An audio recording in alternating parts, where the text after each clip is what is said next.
Have you ever found yourself snapping at your partner because they left the toilet seat up again, only to realize later that your reaction was maybe a tad over the top? Or maybe you've just quit your job because you were so mad that Bob from accounting didn't get you that spreadsheet on time. Congratulations, you've met your emotional triggers. These are the knee jerk reactions that can turn minor annoyances into full blown soap operas. But fear not, by understanding what's going on in your brain, you can learn to keep your cool and maybe even laugh about it later. So, today you'll learn what emotional triggers are, the science behind them, and my top 5 ways to soothe those emotional triggers so you can feel in control in a good way of your life. So, stay tuned. Well, hello, welcome back. You know who I am. And I'm on a triggers again. We're going to talk about triggers again because you keep writing to me about it. I keep getting DMs about it. I keep getting emails about it. I keep getting comments. So here we are again. I've definitely talked about triggers before, which I will list all of those here, for you to look at. But because I get all these questions, I'm always trying to take a different viewpoint. I'm always thinking, okay, how can I come at this differently so people can really get it?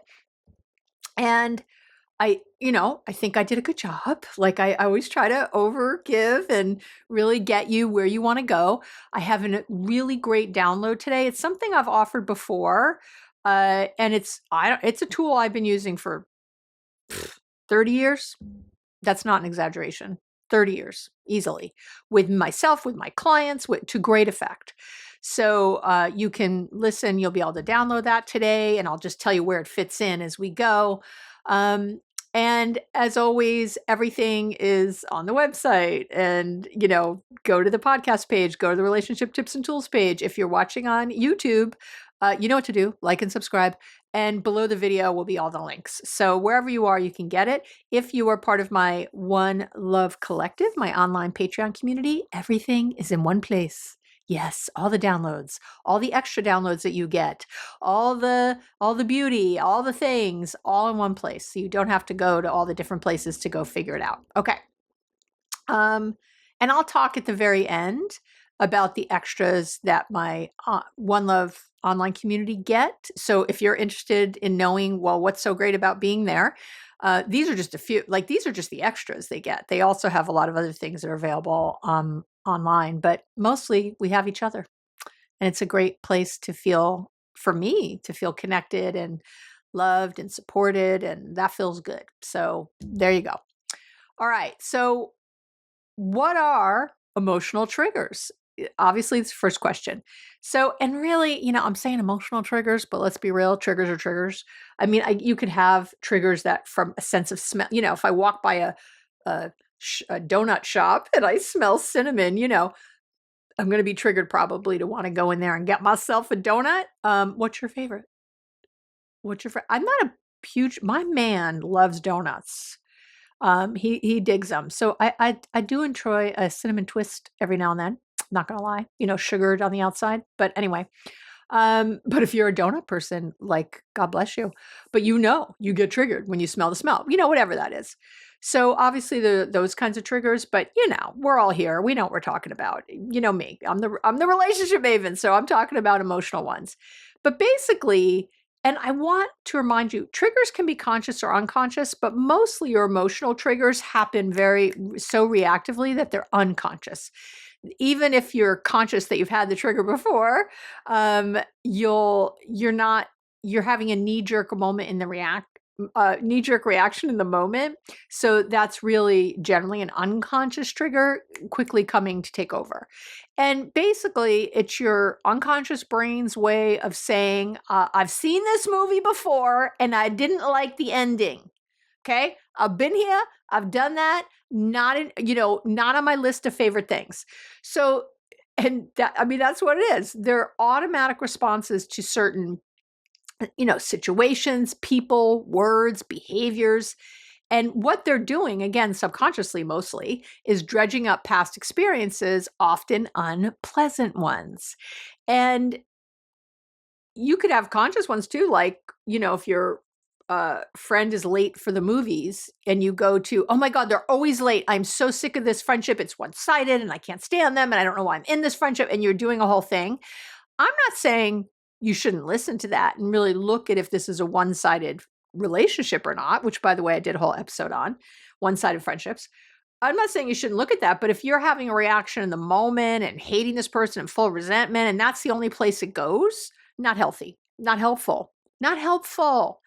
Whatever you're doing should be helpful, should be moving you forward. And that's how you know you're in something old, when you're just in the cycle over and over, and thinking about it, ruminating about it, being pissed about it does not help you move forward. If you get anger is a healthy emotion. If you get angry and it gets like, I need to take action, wonderful. Wonderful, because that anger will go away and it will not turn into resentment because you're going to take action. So you're not going to be resentful. But when that happens, guess what? Yeah, I know it's hard, right? Sometimes the truth is hard. I think we just get so many misguided directions. I say with love, as I always do. It's not about blaming people. You might think I'm giving you misguided direction. I don't know. I'm not. I'm always right. Come on. No, just kidding. Sort of kidding. Yeah, I'm kidding, I think.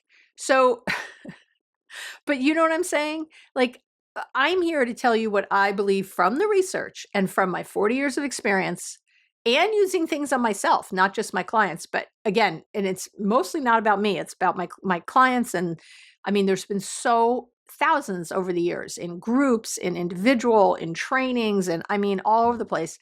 I can tell you these things work. So that's what I'm coming from. And through different, cities and states and countries and like all kinds of things. This is what works. So for the preponderance of people, not for everybody. There's certainly different cultures. There's different things going on. I get that. It's so elitist to say that everything would work for everybody. That's crazy. And, with who I've worked with, this is what works. Okay. So some common emotional triggers. Let's talk about those. Feeling ignored or dismissed, someone might talk over you and suddenly you feel like that kid in school who never got picked for dodgeball. Is dodgeball still happening? Can you write in and let me know? That was a terrible sport. We used to really hurt people. But anyway, you get the idea. Or tell your partner how you're feeling. Not you tell your feeling how you're partnered. You tell your partner how you're feeling, only to be told, everything's fine. Don't worry so much. You worry too much. You're too sensitive. That's a common one I see. Another way you might be getting triggered is whenever you feel criticized. So you might even just be getting light feedback, even constructive, good, healthy feedback, and you react as if they just insulted, your grandma's marinara. You know what I mean? Like gravy, we used to call it back east. Sauce, whatever, cooking. You have this visceral response to any time anyone tells you kind of anything, whether it's in a good way or not a good way, you immediately feel criticized. If your partner comes in and says, oh, and let's say this happened with a couple I was working with, the wife was sort of in charge of like the landscaping out front. She liked gardening and doing all that. And her husband came home one day and just said, and he goes, oh my gosh, did you see what the Joneses up the street did to their front yard? It looks really great. Have you looked? Didn't say a word about their front yard. Didn't say, I hate ours, we should do it this way. Did it? Nothing. He just noticed something, knows she's into front yards, actually was making like a bid when we talked together. He said, she really likes gardening and stuff. So I noticed something. I thought I would say it. Well, she got so angry and so defensive. Like, well, we're supposed to do it that way now? Is that what you're telling me, that you like theirs and you hate ours? She went into this whole thing and it was like, oh my gosh. And he said, I'm like afraid to give her anything, even positive feedback. I'm afraid to say anything because I have this, really outside. I never know what's going to be taken well or not. So if you fall into that category somewhere, hello. Feeling controlled by your partner or by someone else, let's say you're a friend or your partner or your mom in the car suggests a different route to the movies or the grocery store or wherever you're going, and you feel like you're in a dictatorship. They're always telling me what to do. Another emotional trigger for sure, obviously, is fear of abandonment. If someone cancels plans with you, you feel rejected, unworthy. But, and you even knew they just had to work late. They've been working on this big project, and that's the reason they had to cancel. It doesn't matter. Closely linked to this, another trigger is not being valued. Your efforts maybe at work you think go unnoticed, and suddenly you're spiraling into thoughts that you're invisible, I'm unimportant, no one cares, all that way. Another emotional trigger, of course, is feeling unsafe. Maybe someone raises their voice and your body really tenses and you're really preparing for a full attack, even if it's just sort of a passionate debate. Sometimes that happens to someone just because they got disagreed with. They feel like they don't feel safe, they say. Being judged. I just had this with a client the other day. She was doing something with one of her kids and her mom kind of raised an eyebrow at a choice she was making with her kid around nap time.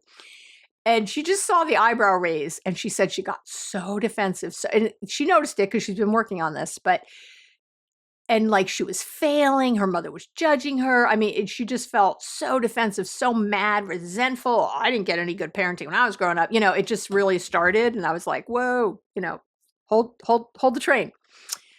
A loss of autonomy is also a big emotional trigger, I've noticed. So maybe your dad or your big brother, they keep giving you advice, telling you how to live your life. And it makes you feel this like a rebellious teenager all over again somehow. You almost don't take their advice. You cut off your nose to spite your face kind of thing. We say that here in the United States. What do you say in other countries? What's the phrase? I'd love to know. We say cut off your nose to spite your face. In other words, that you're making a decision even when there's a good decision there, you don't do it just to piss someone else off. And you end up hurting yourself a little. But the trigger really is this feeling that you're not autonomous, that you can't make your own decisions, that people don't respect your decisions, and that people are trying to control you somehow. And it's likely you came from a very controlling family, and that's why you feel that way. Betrayal is obviously an emotional trigger. This happened about a month ago with one of my clients, but he had, a close friend share with his partner something he told his friend in confidence, and he just it really sent him into a spiral. This feeling of being betrayed, this kind of a sting of past betrayals and hurts, of people talking about him behind his back, of doing that, of him sharing something and then it to his brother and then his whole family knew, that kind of thing. Wow, he was really spiraling from that. And so we talked this is an emotional trigger. Any kind of injustice, maybe seeing someone break the rules without consequence, it just really makes your blood boil, as if every unfair moment from your past is happening again. This is one of my big ones, I will say. One of my triggers is definitely unfairness. I don't do well with it. Which is why I try to be so exceedingly fair and open and generous here on the podcast, I think. I just, really always want people to feel like we're all on the same playing ground. I try to be very transparent. Hey, if you download something that's for free, you're going to get put on my mailing list. But my mailing list doesn't sell you anything. It's a love letter list, and you're just going to get some weekly inspiration. That's it. I don't try to make you do anything. I know it's hard to believe sometimes that people are doing things I do it because I love my people. You can sign up to get it weekly, where you pay it's $1.99 a month or $19.99 for the year, and you get a free bonus with that. That's also costs $19.99. So to me, it's a no-brainer. But if you just feeling it, otherwise it's twice a month. Just twice a month you get a free, and it's just the same as I don't write the love letters thinking, oh, this is paid, this is not. I write them as I write them. So anyone who knows me knows, because they can feel it when they get it. So But you know what I mean? Like, I'm always looking for that. I'm always looking for things to feel like you do. Like, I don't like because that's my trigger. I don't like to think that things are unfair or I'm getting hoodwinked somehow. I really hate when I sign up for something and then I get 50 emails. You know what I'm talking about, don't you? Yeah. I don't do that. I have a communication toolkit for couples that has a 5 email follow-up, but they're not selling you anything. they're I think the last one might say, "Hey, you might wanna buy my book," but all the rest of them are, like, more information to help you. That's what I'm trying to do. And I don't send 20 of them. I send 5, I send a few. And the very last one is asking, "What are you struggling with?" Because I like feedback to know if I'm working on things on the podcast that make sense to people. I get a lot of my ideas from my podcast from people responding to that, which is awesome because 'cause I'm knowing, like, all these different people are struggling with this. Let's make an episode about it. Anyway, and I'm not, I need to make money too. I'm not saying I don't do things that make money, but I always want to put value first and then know that money will follow. And that has always happened. So there you go. Okay. Uh, so I think that's all the triggers. I mean, that's a lot of them. So, and identifying your emotional triggers people ask me all the time, well, how do I know? You already know what your triggers are. I don't need to tell you. It's pretty easy. Think of any time you overreacted to something or underreacted. That's a trigger too, to go into, we either trigger into fight or flight, arguing or running away, or we trigger, and that's a hyper arousal response, or we trigger into a hypoarousal response, which is the freeze submit response, which is when we underreact, we get numb, we don't say anything, we feel disconnected, dissociated, all that kind of stuff, right? So you go one or the other. I know. So just think of any time you over or underreacted to something. Think of any situations where you face palmed later, right? Where you just think, why did I say that? Oh my God, what was I thinking? Or where you go, why didn't I say blah, blah, blah? Why did I shut up? Why was I so quiet? Why didn't I think of all these things, right? It's because that fight or flight or that freeze response has taken over and you can't think of all the great tools Abby told you about. I'll talk about the science of all this in a minute and you'll understand. We talk about the amygdala, why you can't go there. So, or just think of anywhere where people give you a lot of negative feedback about your reactions. And if you stop being defensive, you'll notice that there's probably something there. So you've identified them and you can maybe put them in one of the categories I just listed to make it easier for yourself. But once you've identified those times, that's when you need to dig below to the why. And it's likely related to one of the above examples, right? I mean, and I've done entire episodes on how to effectively deal with triggers in your relationships and family stress and how not to get triggered by family. And I did one on just dealing with triggers. So you could listen to any of those. And again, I'll link to all those, but I'm just telling you, like, that's the deal. So what's the science behind triggers? Because I like to get nerdy. I like to get my science on because I know anyone listening to me is smart. They like the research. They want to know where it comes from. They want to understand, not just, here's 5 tips, bye. It's not what I do. I don't do drive-by therapy. I do what I consider to be sort of really what you would get in therapy, where we go deeper, where we talk about the whys, where we uncover things, right? That's what I do. My mission is to really help people who don't have access to therapy, who can't, even though I'll talk about therapy later, but maybe who don't have access or can't afford it or whatever, that's not access to, or have been traumatized by therapy or anything else. Like, I'm here, that's why I'm here offering all that I offer. So I want you to understand, and I'm confident, I'm always confident that if you learn about the real reason, what's under there, reason you're having trouble, that you'll be gentler with yourself. You'll have better, more effective outcomes because you're gentler with yourself because you really try the tools. you'll really try them from a different place. And you'll go from, I have so many people who think they're a broken unicorn. You are not a unicorn and you are not broken. Oh my Lord, you are not a one of a kind. Oh, you don't understand my situation. Mine's different. People. I want to go, girl, boy, I, I really, there's very little I haven't heard in my 40 years. There's very little I haven't worked in. I've worked on the streets. I've worked with police. I've said all this before. Like I've worked in I haven't just like worked with rich white people or something. I have worked in so many different environments over so many different things. Like I put in my dues, Bellevue Hospital, New York City. Like I've put in my dues. I really was doing community outreach work for a long time because that's what I believed in. And, community services of different kinds, nonprofits, for-profits, all of it. So I'm telling you, you're not a broken unicorn. I'm not saying you don't have special things and everybody does, or things really that are just harder to deal with than other people have. I get it. That I'll go with you on, but you're not a broken unicorn.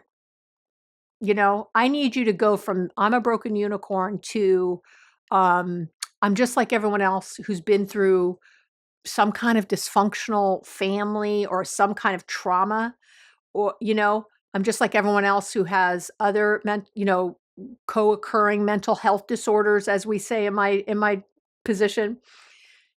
My brain is just, it's wired this way, and it's my job to rewire it. That's where I want you. Okay, my brain is wired this way, and it's my job to do the best I can to rewire it. Right? It's not. If you're diabetic, you can't make yourself not diabetic. Okay. If you have that's not true with type 2 diabetes. Sorry. If you have juvenile diabetes, you are going to have juvenile diabetes. That type 1 diabetes, you can't undo it. However, dealing with that, there's healthier and unhealthier people. There's people that, lose their legs and people who don't. There's people who go blind and people who don't. When you have the right tools and you consistently practice them, you can mostly keep juvenile diabetes under control. Not 100% of the time, not, again, we don't call it juvenile anymore, we call it type 1 diabetes, but you can mostly keep it under control, or at least you can mostly live a life that feels like a life. And yes, it's always there. So if you have, severe depression, yes, it's always there. We're not going to make it, suddenly just go away and the fairies come and take away your diabetes or your major depressive disorder. However, there are absolutely ways you can be in it differently. There are absolutely ways that you can live a full life. But you're gonna need to, a diabetic can't take insulin once a week and go, oh, well, and then eat whatever they want and be stressed all the time and never exercise, right? They have to do daily things to stay that way. And so do you. And so do you. Okay. So let's go back to the brain.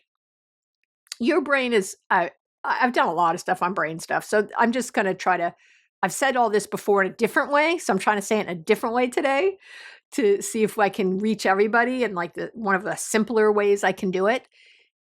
Basically, your brain is it's a complex organ, but when it comes to emotional triggers, there's these key players that really take center stage. Your amygdala, part of your limbic system, which I've talked about 100,000 times.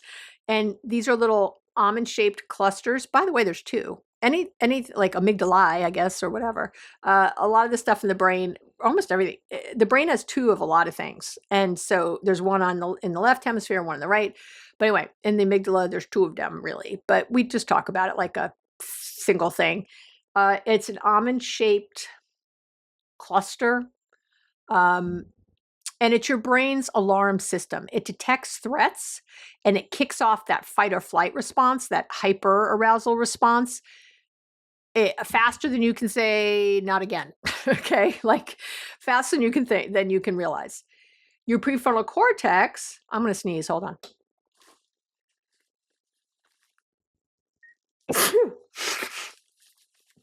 Look, you sneezed with me. Did you all say God bless you? Thank you. I heard you.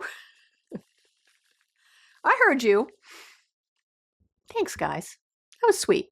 I feel the blessings. Okay. Your prefrontal cortex is the rational part of your brain. It's the part that says, hey, maybe yelling isn't the best idea. It helps regulate your emotional responses, but it doesn't always win the argument with your amygdala, especially when your amygdala is in full swing. Okay. So, because we know our and Jonathan Haidt talks about this beautifully in the happiness hypothesis and in everything else he writes because he's a genius. I have a crush on him. Not, an intellectual one. I love my Gary, but I have an intellectual crush on him. So if anyone knows him, tell him I would love to have him on the podcast. Okay. He could talk about anything he wants because I love that man. The amygdala, right? You're driven by your emotions more than your thoughts, your logic, and you know that. Otherwise, everybody'd be really thin. Everybody would eat perfectly and work out and I'd be mindful every day, meditate, right? No, you don't all do that. You know why? Because your emotions win, not your logic. So you got to kind of stay ahead of that. But that's I've done that in others. I'm not going to go deep on that here. Then there's your hippocampus, which is the memory center of your brain, and it's the one whispering, "Oh my gosh, remember when this happened before?" He or she always does this. It really reinforces all of your emotional associations. And what's hard is that when other parts of now I'm not even going to go there. Never mind. I'm going to get off track. I don't want to go there. I'm just going to keep going because there's a lot I could say about the hippocampus, but we're going to stay there for now. I'm trying to keep it simple. Your neurotransmitters, right, are your brain's chemical messengers, and they are chemicals like serotonin and dopamine, and they play a big role in how we feel and react, right? And when they're out of balance, our emotional responses really generally go haywire, okay? So here's how it all connects. When you experience something that reminds your brain of a past threat, your amygdala is going to jump into action quicker than you can say Jiminy Cricket. It's going to be right into action, say rope, rope, rope. And that sends a distress signal to the rest of your body and your brain. So your hypothalamus, which is another part of your limbic system, and your thalamus, which I've labeled before, many have, your lizard brain, right? That then gets the alarm to release stress hormones like, hey, we're on point. What's going on? We're in threat mode.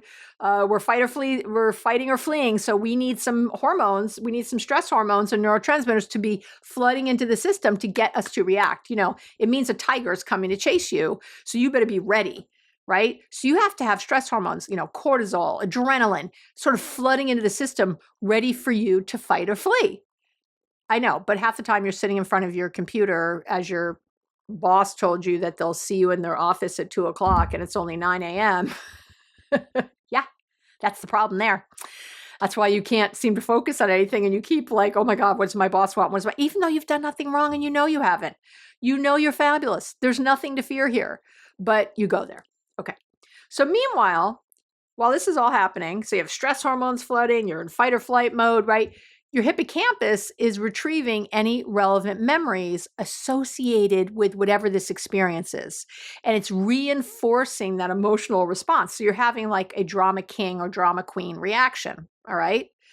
So now that prefrontal cortex I mentioned, that logical, rational, problem-solving, decision-making center, it does try to step in and make sense of what's going on. But by the time you've been emotionally triggered, which has already happened in nanoseconds, your amygdala has likely already thrown, the emotional equivalent of a tantrum. All right.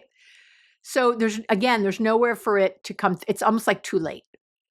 And again, the subconscious plays a huge role in all this too, because our past experiences from childhood create a lot of just deeply ingrained beliefs about ourselves, the world, other people. And so let's say if you were often ignored as a kid, your subconscious probably developed a belief like, I'm not important. So when a coworker interrupts you in a meeting, your subconscious floods you with emotions that confirm that belief, even though the situation isn't actually about your worth at all. And even though you're not actively remembering how you felt as a kid, right?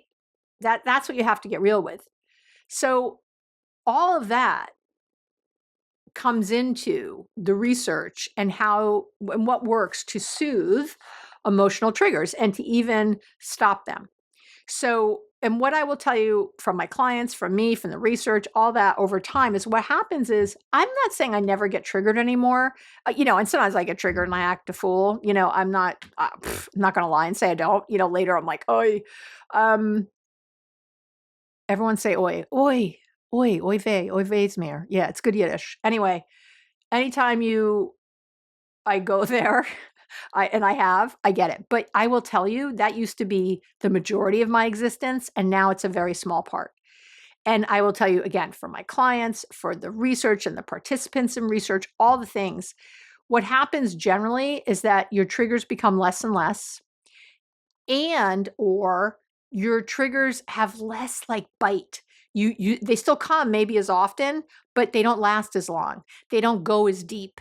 They don't grab you in the same way. So you're not thinking about it all day long. And in the beginning, maybe you're still thinking about it for a while, but over time, they get less and less triggers and less time in the trigger.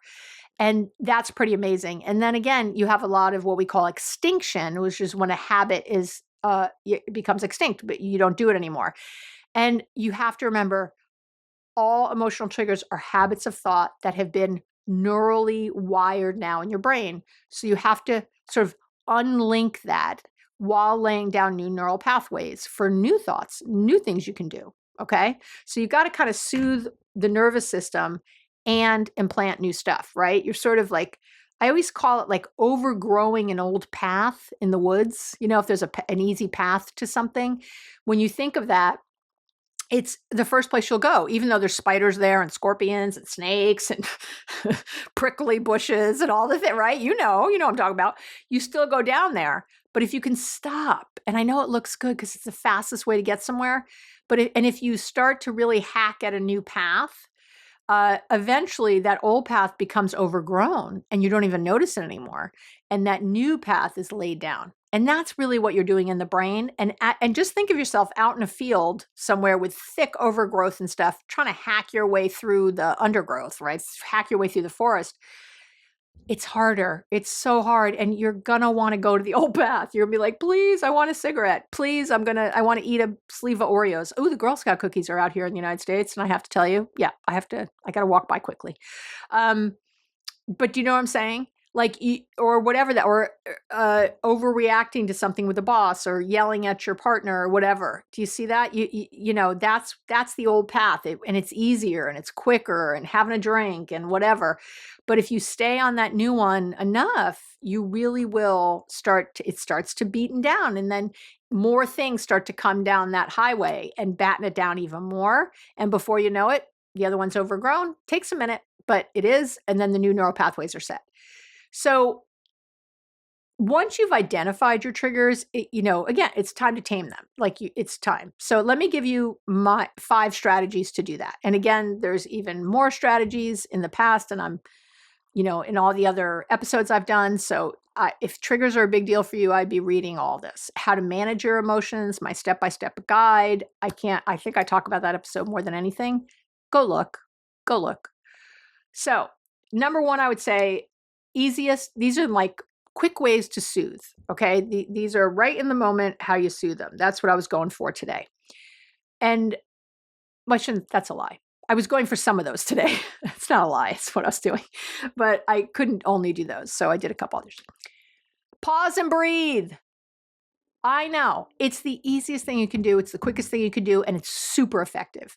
When you feel triggered, take a moment to breathe deeply. And it will help calm your nervous system. It gives your prefrontal cortex a chance to weigh in. I'll link to the research as I do. The research shows over and over and over and over, did I mention over and over, that taking a deep breath in with as long and slow of an exhale as possible, or doing different kinds of breathing techniques, which I spoke about I think that's coming up. I don't know if it's released yet. I do things ahead of time. I'm doing all breathing techniques. I'm going deep on breathing techniques. I think that's coming out soon. But what happens is that I like the long, slow breath in as much as I can, even if it's like a count of 4. Sometimes people get triggered by breathing. So most people can breathe in for 4 and then try to breathe out for 8, like double whatever you breathed in. I normally breathe in about 8 and breathe out about 15, and I take a little pause in there. But I did that over time. In the beginning, I used to be that person too, who was like, I can't take this breath. I can't, I couldn't do it. It felt too tense, but I kept with it as a practice, and I really did get better at it. Believe it or not, again, like anything else, practice makes better, not perfect, but better. And what that does when you do that breath in, that as long an exhale out as possible, is you signal your vagus nerve and you turn on your calming parasympathetic nervous system. You kind of take over your nervous system in a good way. So, like if you were about to snap at your partner, for that sarcastic comment they made, instead you would, again, like inhale deeply for a few seconds. You could even do the breathing technique where you inhale for 4, hold for 4, and exhale for 4. Try that a couple times, 3 times. That moment of pause keeps you from saying something you'll regret. It'll calm you down enough for your prefrontal cortex to jump in. I know, it's great. So that's number 1. Number 2 is a biggie, which is I talk about a lot, is to challenge your thoughts.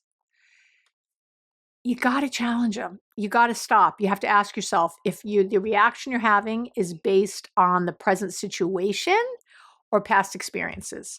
You know how I normally do this? If you were first dating someone, when you're first dating someone, like I do this in this kind of relationship or at work or something, and they leave the lights on, and when you like to have them all turned off when you leave the house, I don't think you're flying off the handle. I don't think you're losing your shit. I don't think you're going crazy. Like, I told you, leave the effing lights off. Why don't you listen? Because that's really what it's about. Why don't you listen to me? You don't respect me. This is the old stuff. But what happens is if they keep leaving the lights on when you've asked them to turn them off, and even though they don't do it trust me, it's not every single time. They remember a lot of the time to turn the lights off, but you only notice the times they don't, or the times they left the door open, or the times they whatever, right? So I know. And then it's always a never. And it's because of these other feelings. It's based on past, not the moment. So anything you've find, that's a good way to do it. If you started your brand new job on day 2 and I don't know, someone forgot to give you something, you just be like, oh, okay. Oh, thank you now for that. And then you'd go on your way. But if you've been at the job for a year and Patty keeps forgetting to give you something, but again, not all the time. I'm telling you, it's not all the time. It's not, because it's not.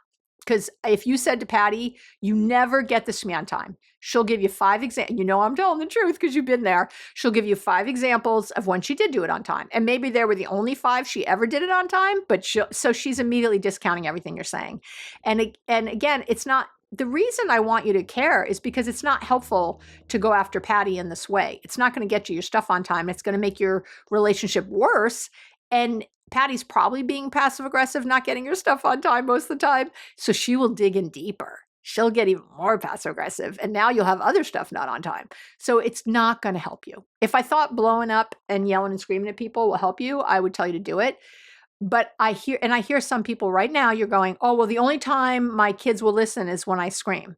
The only time no, then that means you've only ever screamed once in your life. Right? At your kids. If you have to keep screaming at them, they're not listening. They're just doing the one thing in that moment from fear. They're not actually listening. They're not actually changing their behavior. You're not getting an effective outcome, which is that you have a close relationship with your children where you don't lose your you-know-what, and where you, where they really listen and you have mutual respect. That's not there. I know. Let that sink in for just a second. I say with love. Okay. So really what I want you to do is, again, challenge those thoughts. This is called cognitive reframing. It's also what cognitive behavioral therapy is based on. It's what rational emotive therapy is based on. It's what every kind of therapy pretty much is based on. The Stoics, oh my God, that's what their whole thing was based on. Basically you're asking, is there another way to interpret what's happening? If you're using, again, always or never language, there's an issue. If you're getting very upset over a small action on someone else's part, it's a problem. If you step back, I need you to step back and think, Does the crime, I'm using air quotes here, match the quote unquote punishment? That's what, if you step back, does what this person did match your punishment, your reaction? Probably not. Probably not. If you asked another person, oh, I didn't get a report from so-and-so on time and I quit my job, I'd had enough of that. I don't think anyone would be like, what? You going, yay, what a good idea. I think they'd be saying, you quit your job because this one person kept giving you things late? Like what? Do you see what I mean? So anyway, so instead of reacting immediately, I want you to think what I've said before is what else could be true? Not is true, could be true. If your friend doesn't text you back for hours, it's not, oh, you were going to go, they're mad at me. I must have done something. I don't understand. Now I'm mad at them. This is ridiculous. As opposed to what else could be true? Oh, earlier in the week, they mentioned they had this big thing they were working on and they haven't gotten back to me because they're busy.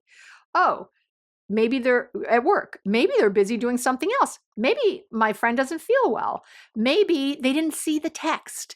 Maybe, I've had the experience where I saw a text and then it went, so now it's marked as read. And then I forgot all about it. If I'm your friend and that's happened, text me again. And you haven't heard from me till like the next day. It's because I forgot. I'm so sorry. I sometimes forget to remark it as unread, in the moment. Or sometimes, when you just open your phone a certain way, it just gets unread and then I didn't even see it. It does happen. I don't have old friends like me. I don't know what to tell you.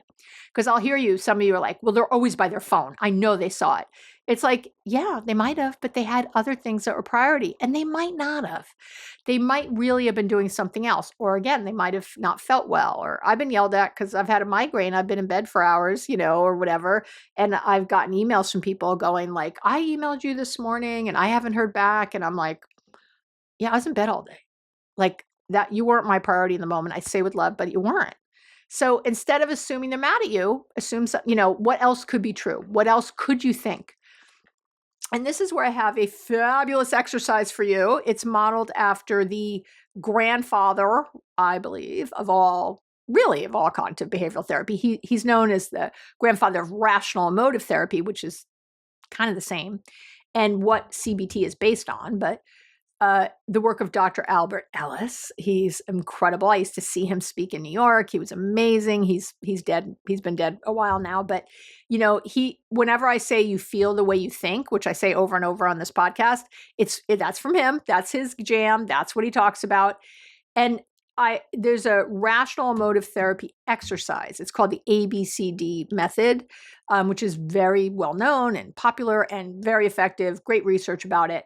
That I use. I've just broken it down even farther. I give him credit; it's his, but I also bastardize it a little. So I want to not make him take responsibility for what I did to it. So I give him all the props and love, but I did break it down even more for you to really get nitty gritty on your beliefs and what else you could think and how that works. And this is something I personally still use. I have a notebook in my car. I often carry a little notebook in my bag, and you want to write it down. So I'm not going to get into it. Go download it. And again, you will be put on my love letter list, but it will help you feel calm and centered. It will absolutely soothe you. It changes your feelings pretty quickly. I think it's kind of miraculous. I think it's great. Take 5 minutes of your time, 10 minutes tops. I don't think I've ever even spent 10 minutes on it. Maybe I have. Usually it takes me 3 to 5 minutes. But I've been doing it a long time. So, first couple times might be slower for you. Number 3, you know what number 3 is. You're surprised it wasn't number 1. Right now you're going, I can't believe she hasn't said it yet. Maybe it's not in this one. Oh, it is. It is. Say it out loud. You know what it is. Yep, you're right. Practicing mindfulness. Again, I know I say it all the time, but guess what? It's because it's the damn answer. Yeah, you made me swear. Yeah. No, I have to take responsibility. You don't make me do anything. But if you want to be in charge of yourself, if you want to soothe your emotional triggers, if you want to finally, truly, truly change, you have got to get off of autopilot. and into your moments. You have to be in it. You can't stay on autopilot and keep face planting hours later. Why did I say that? Oh, I'm so sorry I said that. Why didn't I do this? Enough already. I love you. Please stop. Please. It's not hard. It's not meditation. I'm not going to make you meditate. It's mindfulness. It's so easy to do. You know, I have my free mindfulness starter kit if you haven't downloaded it yet. If you have, are you doing it? Are you following the steps? Because if you don't have this down, you need to follow the steps all the time until it's down. And then I still go back and do the steps because it's a practice. It's not something you like get and it never goes away. I will tell you it's pretty strong these days, but I still do it from time to time. I wish there was another way. I wish I could give you a pill because that's what you want. I wish I could tell you could, I don't know, do 5 push-ups a day and that'll do it. There's not. I wish it was eating a bag of Oreos. It's not. So go download the mindfulness starter kit already. Make it an all-day practice. Don't just do this in the morning. That's how the starter kit's built. It's for the day. And you can also get into other activities that keep you grounded in the present moment. I would add those to this. So you could do meditation. You could do yoga. I do have, by the way, a meditation starter kit. If you've tried before and it's been hard, you can download that. I have episodes on meditation that I'll link here. I have episodes on alternative healing like yoga. And all these things can help you stay centered when triggers come up, right? So if your boss gives you feedback, you'll be able to notice yourself getting defensive. If your mom gives you feedback, if your partner mentions something, you'll notice yourself getting defensive or resentful or upset or whatever that thing is right then in that very moment. And instead of reacting, you can stop yourself. You can notice non-judgmentally, of course, your reaction and not give in to that emotional trigger. It's miraculous. Every argument you've ever had, I'm going to make this very bold statement. You ready? Get ready. Every argument you've ever had is because you weren't being mindful in the moment. Yeah, I let it sit there.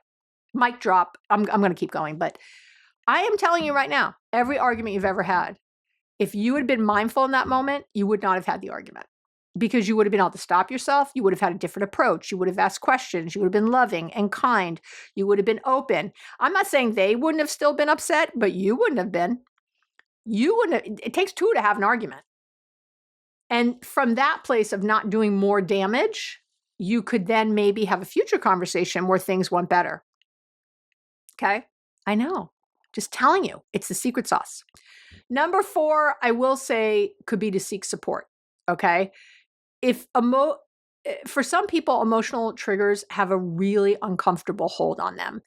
And it might be time to speak to a therapist or a counselor who can help you work through past experiences that are contributing to your triggers.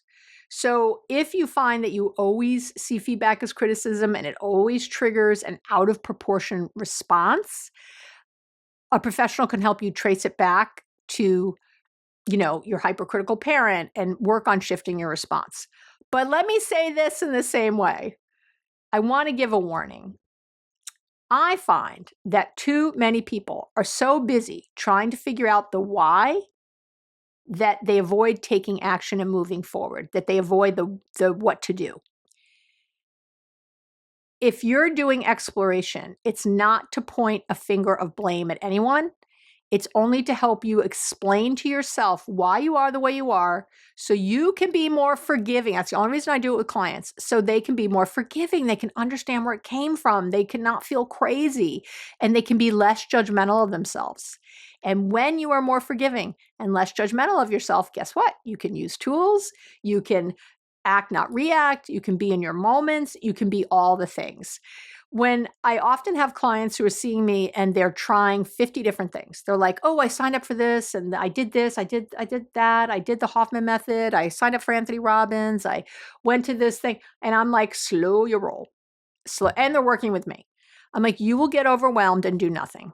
There's like, oh, that's the answer. That's the answer. That's the answer. No, there are different answers, but try to do one at once. Try to work that thing for 3 months and then see before you try on yet another thing. Because I'm telling you, I see it. You get burnt out and you really don't end up with lasting change.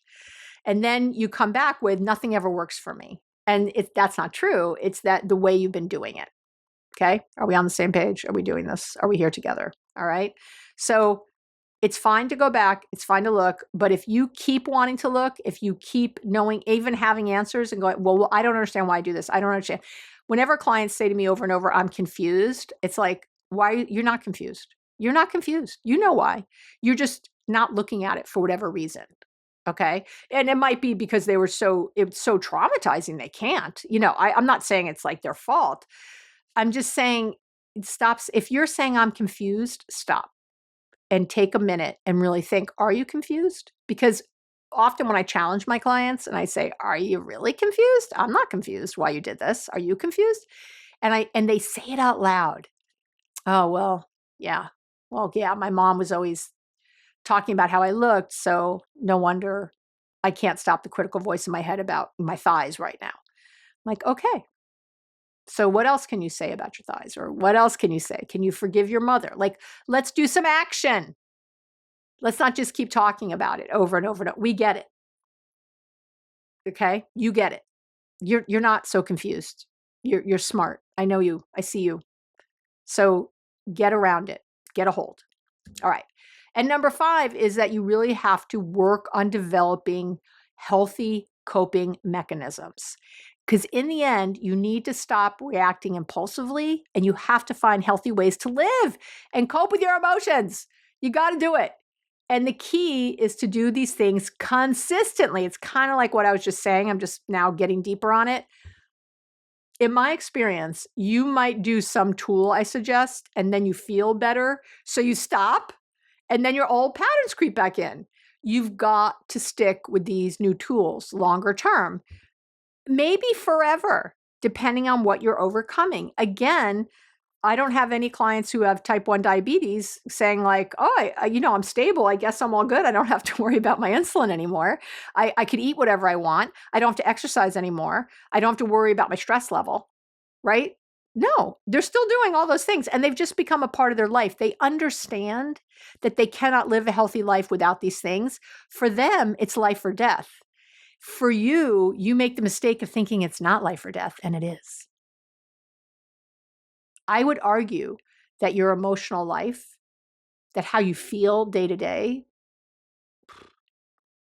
is life or death. If you're miserable every day, if you don't like any relationships you're in, if you think you're never going to meet the person or never have someone to lean on, that's like dying and walking around. Dead man walking, dead woman walking. I don't know. My goal for you is never that. My goal is that you're feeling energized and enthused. Not every minute. No, I don't. You don't. But mostly, you're excited about your life. You see all the possibilities. You're living in yet. I don't have that yet. I haven't found my person yet. I haven't understood this yet. I don't know how to deal with my boss yet. That you're living in the yet. And you're seeing that you often, when you keep working on it, it's no longer a yet, it's a now. Oh, I am dealing better with my boss. I am with a person I really appreciate, that starts to happen. Okay. So it might be forever. I can't, but to make real lasting change, you got to think this way. And all the things that are healthy, right? Reading inspiring books or inspiring passages or just having a daily, I say so much about your morning routine. I can't say it enough here. Go to my step-by-step guide to having a great morning. Like go listen or read or watch. Oh my gosh. Journaling every day, checking in, exercising, instead of ruminating for hours after an argument with your mom, go for a run or whatever you can do, right? Dance hysterically in your office, just wildly, just out of the box. Do that. That's what I do. Talk to a trusted friend or a therapist, maybe. Eat healthy, get enough sleep. There is nothing. Every piece of research you see will say there's nothing more dysregulating than not having enough sleep. If you struggle with your emotional management, your emotional triggers, this has got to be a top priority for you. You have got to get your butt to bed. Go to sleep. Stop bringing your phone in there. Stop bringing your phone in your bedroom. Stop doom scrolling. That enough. It's time. It's time to stop being a victim with your sleep schedule. I'm over it. I'm over it. I'm over it. Get a sleep study done. Do something. There are definitely some of you out there with true insomnia.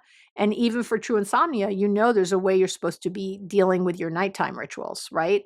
So, and it's not doom scrolling, making yourself feel worse all night. So talk about it. Okay. Daily mindfulness, obviously. Regular meditation will get you there. But again, it's not the only way. Having clear boundaries that you keep. You have to have them. You're going to keep having emotional triggers if you don't make healthy boundaries and keep them. Remember, it's your job to keep your boundaries, not other people's. Nobody can trample your boundaries. I am so sick of you saying it. I say with love, I love you, but I can't hear it anymore. I can't hear it anymore. And if you're saying it a lot, you're acting like a victim in your life. You're blaming other people for how you feel, and you will never, ever, ever get happy consistently. You will never feel true joy and peace. And I can't have that for you. I can't baby you around this. I can't, say it's okay. I understand. No, I don't. It's not okay. It's not okay. You deserve to feel all those wonderful things and to have them consistently. If you haven't bought my Boundaries Made Easy book yet, might be time. I think the workbook was up for a minute, might be back up. Keep checking. We had some trouble. We've had trouble for months, but it was up for like a minute and a few people bought it, which was lovely. So it'll be back up soon if it's not yet, and I'll try to announce it. But I record these ahead, so it might be a little late. Creating or joining a loving and supportive community of some sort. That could be church, temple, mosque. That could be AA or NA. That could be a meetup group. That could be my online Patreon, One Love Collective. It could be a million things. But really think of start a book club or join one that's not centered around drinking if you're trying to stop drinking. Just find your peeps. They're out there. They're out there. Look at the different meetups. There might be some cool ones that you would like to go do. It's why I started the One Love Collective. I'm craving more supportive communities right now. That's what I'm craving. So I thought, well, I could wait for, someone else to do it. I'm in some other ones. I'm in some masterminds and things like that, but I wanted something else. And I wanted to be with you. I'm like, I already have a community I really like. How do I get more of them? So, there you go. So, and you don't have to buy my book. You can go online, search boundaries with my name. You'll find all my stuff. Okay. The book is meant to just sort of give you a walkthrough, and the reviews are excellent on the book. I'm really proud of it. I think it's so easy to digest. It's on Audible if you'd rather listen. Give me a break. Okay. How do I want to end? So I want to end today by saying that emotional triggers they really can turn everyday interactions into emotional roller coasters. So it's so important to know. I think that to know how to deal with them. I think that by understanding the science behind them and implementing strategies to manage them, I know you can really learn over time to keep your cool and to navigate, the ups and downs that come, maybe even with grace, maybe even with a little humor. Is it too soon? Sometime, right? Every time you pause, instead of reacting, you're breaking an old pattern. You're building your self-esteem. You're building your confidence. You're feeling better about yourself. And you're stepping into a more peaceful version of you, which you so greatly deserve. You so greatly deserve. So that's how I want to end, with my imploring you to please really work on these triggers. You don't have to live this way. It's not going to happen overnight. Nothing I say or anyone can say is going to make it happen overnight, but focus. Make this the priority for the next 3 months. Say, okay, I'm really going to go all in on this for the next 3 months. Oh God, my nose is so itchy. Sorry. I'm really going to go all in on this for the next 3 months, and let me see what happens on the other side. Just do that. And don't let 50 things come in. Don't do 100 things. Just do that. Okay. I'm going to get into what all the extras that my One Love Collective is getting for just this episode.